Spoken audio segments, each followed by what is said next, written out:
The safest shoe in the NBA this year was the Nike Sabrina 2. Now, obviously, there are other great shoes for protection out there, but for the amount of minutes that the Sabrina 2 had with relatively low issues in the lower extremity, no other shoe has the data to back them up like those do. I'm sure if New Balance, 361, someone else had sponsored as many players as Nike did, there would be some skewing to this. But this is a video about reality, and the reality is a lot of players wear Nike, and the Sabrina 2 did really well. And I will get to the features of the Sabrina 2 and why they may have been a little bit safer than others, but I will get to that once I reveal the most dangerous ones so we can kind of compare and contrast. All right, but now for the most dangerous shoes in the league by the numbers, going from 10th to 1st. Number 10 was the Nike GT Cut 3. Number 9 was the Nike Kobe 9. Number 8, the Adidas Dame 9. Number 7, the Nike Kobe 6. Number 6, the Nike Book 1. Number 5, the Nike Kobe 5. Number 4, the Air Jordan 39. Number 3, the Nike Kobe 8. Number 2, the Nike KD 17. And number 1, I didn't see this one coming, but the Adidas Dawn Issue 6. Now, for intellectual honesty, I have to say by far the most dangerous shoe by the numbers was the LeBron 22. But with AD's injury history, you just got to take it into consideration. And taking out AD, that shoe didn't even get on the short list. So I'm telling you about it for intellectual honesty, but at least in my opinion, those extenuating factors with AD really needed to be considered with it. So I'm telling you about it, but to me, I feel like it got way skewed. Now, the same goes to the Nike Freak line, like I said before. For the amount of minutes played, the combo of the Freak 5 and 6 would have put these smack dab in the middle, the upper end of this list. But since they are different shoes, not by much, but I had to leave it off because this video is about individual shoes, not shoe lines. And just like I said with the LeBrons and the Freaks, obviously there are limitations to a video like this because it is just impossible or just too time consuming to log every second a shoe is worn. And there is such a high concentration of the same shoes being worn in the league. But it is interesting that low drop, low stack shoes like the Sabrina 2 and the Kobe 6 were not the most dangerous shoe out there. And this can come down to a few things. Number 1 is conditioning. Players are wearing those shoes so much, they're just used to the shape and stacks of them, so their bodies are just adapted to that particular shoe. Number 2 is orthotics. All these guys are wearing inserts in their shoes, and that can drastically change the mechanics of these shoes. And don't forget customizations in the shoes themselves to make them work for their bodies. Now, if you want to learn how to do that kind of thing yourself, you can check out my shoe customization ebook, which will teach you how to do the exact same stuff they're doing in their shoes. The Dawn Issue 6 though, what made that take the top spot? Probably a bit of bad luck. It was worn a decent amount this year, so it was exposed. But to me, the biggest detriment to the Dawn Issue 6 is the light strike foam. The shape of them, the shank setup, the tread, honestly, to me, they're all just fine, really nothing out of the ordinary. The other top shoe though, the KD 17, to me was no surprise. That plastic shank strobel directly under your forefoot just does not allow a lot of shock absorption. And I think in some people can lead to some abnormal motion. So that one didn't surprise me. That is just my opinion though. They were worn a lot, so they were also exposed quite a bit.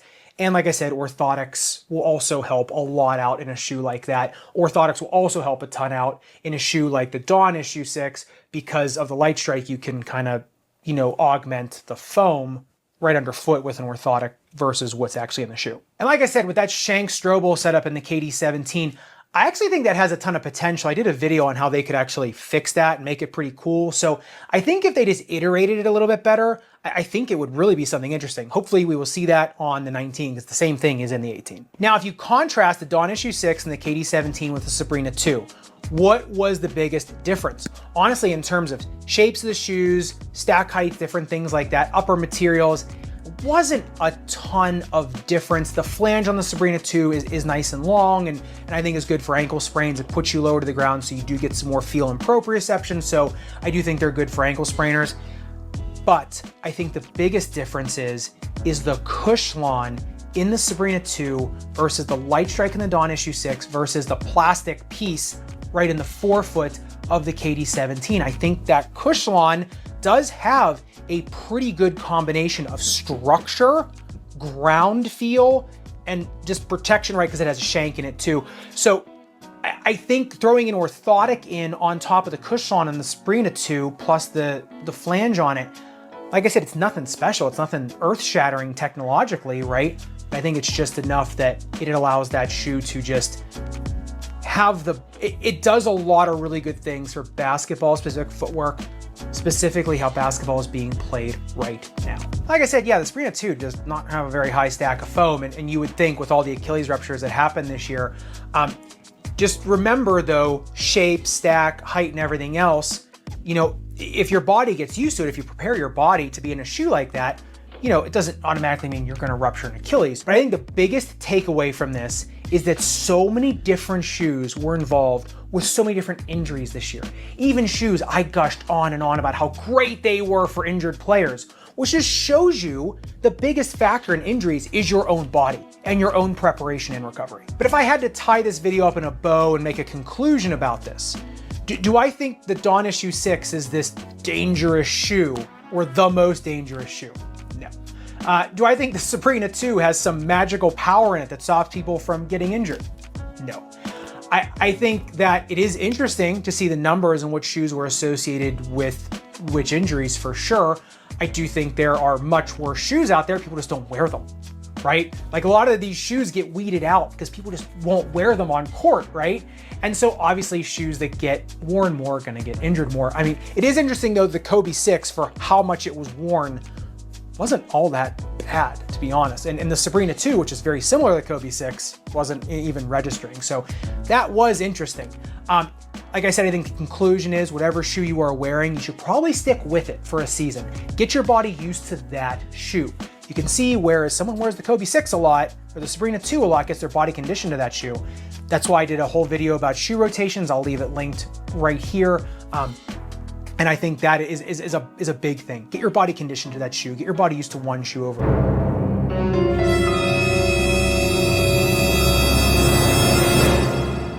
Me and Darren are together like King James and the Brown. Fuck these niggas, I'm the strongest, I'm the super villain.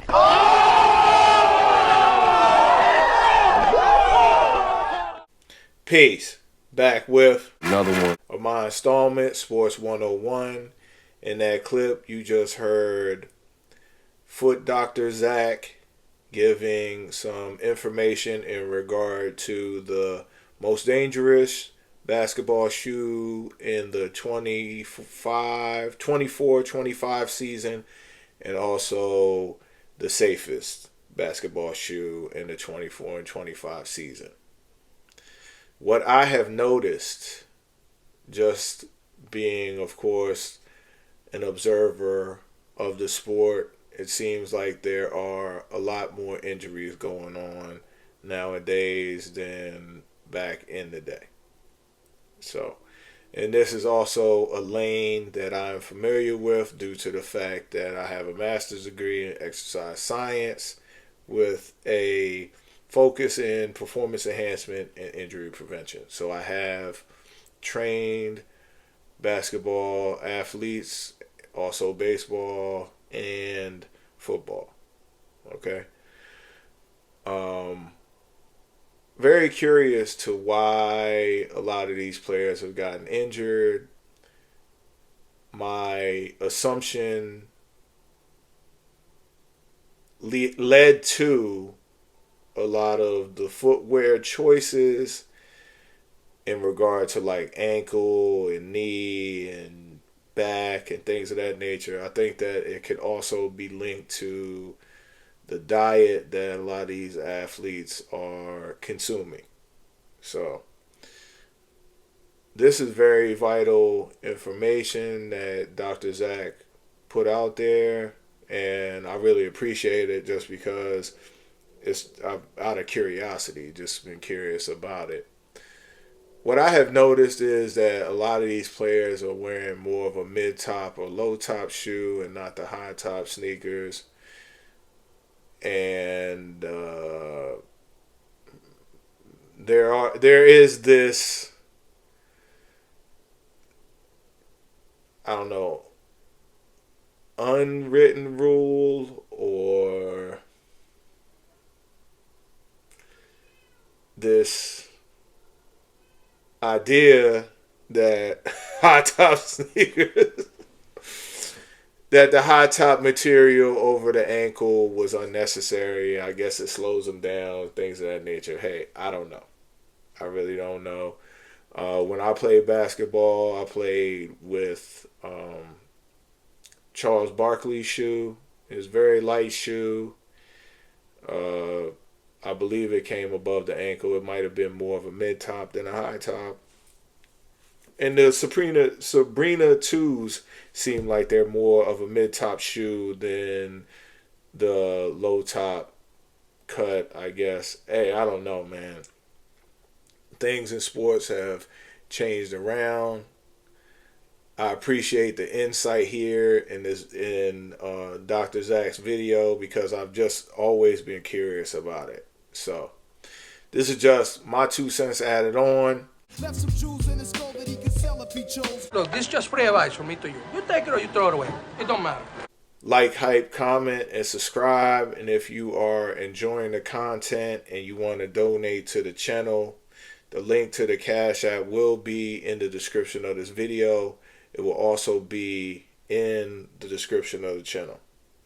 Thank you for stopping by. I appreciate you. And as always, peace.